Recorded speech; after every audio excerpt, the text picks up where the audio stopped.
juste avant de débuter, que les familles puissent parler, on a Gabi ici qui va nous faire un spoken word, donc je laisse la parole.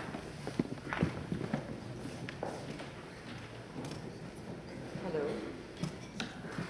I'm going to read a spoken word piece that was written by a prisoner from Leavenworth. His name was Hakeem Al-Jamil, and it was about a guy named Arthur McDuffie who was killed in 1979, a black man.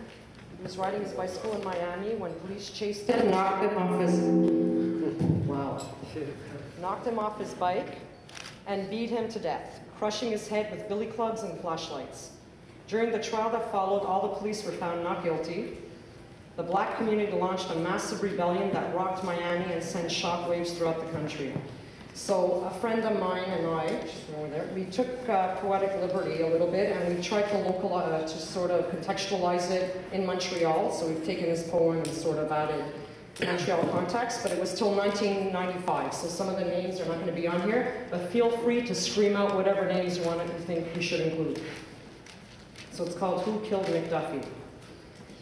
His brain was bashed, cranium crashed, skull fractured, broken, all the way around. But they said those who beat him didn't kill him, so who killed McDuffie? Maybe it was the same ones who didn't kill Anthony Griffin, Osmond Fletcher, Leslie Presley, Jose Carlos Garcia, Yvon Lafrance, Paul McKinnon, Jorge Chiavera, Marcellus Francois, Trevor Kelly, Yvon Asselin, and countless others, when they must have tripped or their fingers slipped. Maybe it was the same ones who didn't kill Richard Barnaby, Paulo Romanelli, Nelson Haro, and Daniel Belair, and Michael Mathurin, and a few thousand others. Perhaps it was those who didn't kill Lumumba, Shea, Amilcar, Biko, Fanon, Mondlane, Cordero, and quite a few thousand others. Do you suppose it may have been those who didn't kill the Indians and the Mexicans, who didn't steal the land and claim that they discovered it, who didn't steal African peoples halfway across the planet, who didn't loot their customs, cultures, religions, languages, labor, and land, who didn't bomb the Japanese, the Vietnamese, and Serbia too? Do you think it might have been those who didn't kill at Attica, Watts, DC, Saskatchewan Penn, BC Penn, Millhaven, KP, Archambault, and P4W? At a Laval driveway, who didn't beat Richard Barnaby until his brain liquefied? Ask them and they'll tell you what they didn't do, but they can't tell you who killed McDuffie. Maybe it was one of those unexplainable seizures where he beat himself to death. It wouldn't be unusual. Our history is full of cases where we attack nightsticks and flashlights with our heads, choke billy clubs with our throats till we die, jump in front of bullets with our backs, get a bullet in our head by unknowingly cocked guns and double-action revolvers, throw ourselves into rivers with our hands and feet bound, and hang ourselves in trees and in prison cells by magic. So it shouldn't be a mystery that nobody killed McDuffie. He just died the way so many of us, of a disease nobody makes a claim to. The police say they didn't do it. The mayor says he didn't do it. The judges say they didn't do it. Chrétien and Bouchard say they didn't do it. The FBI, CIA, CSIS, NUC, and SQ, and military establishments say they didn't do it. Hydro-Quebec and Bombardier say they didn't do it. The Klan and the Nazis say they didn't do it. I know I didn't do it. That don't leave anybody but you. And if you say you didn't do it, we're back to where we started, looking for nobody who killed McDuffie. You remember nobody, don't you? Like the de facto genocide where they said the schools were segregated, virtual apartheid in residential schools, but nobody did it on purpose. Like when they said there's job discrimination for years, but nobody did it intentionally. That's the nobody we're looking for. The one with the motive to kill McDuffie. And you see, we must find this nobody who slew McDuffie, because the next person nobody will beat, stomp, hang, or shoot to death won't be McDuffie, it'll be you or someone close to you. So for your own safety, you should know the pedigree of who killed McDuffie.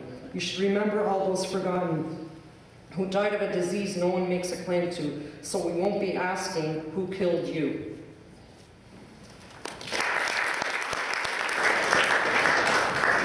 Donc, sans plus tarder, on va commencer avec Mme Bridget Tolley, qui elle a perdu sa mère le 6 octobre 2001, a été tuée par une voiture de la SQ sur le territoire d'Anishinaabe-Kitigan-Ziggy, qui est un territoire près de Maniwaki, si je ne me trompe pas. Donc, je vais lui laisser la parole.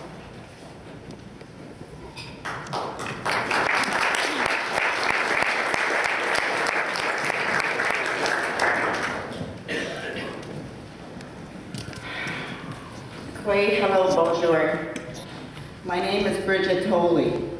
I am an Algonquin woman and a member of the Kitigan-Zibi Anishinaabe.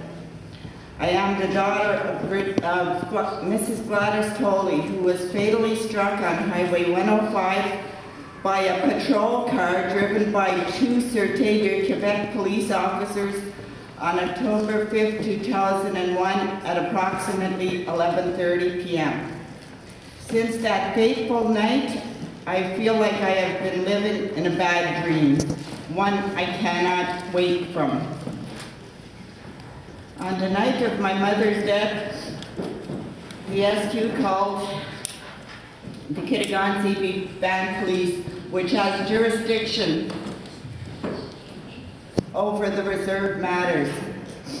They did not call the band police. Instead, they went to the hospital, got a doctor, pronounced her dead at the scene, and her body was sent directly to a funeral home. The SQ had their own team of investigators. Shockingly, this investigation was conducted by the brother of the officer who struck and killed my mom. In addition, the coroner made his report without ever seeing my mom, and the case was closed without ever notifying my family in this change of status.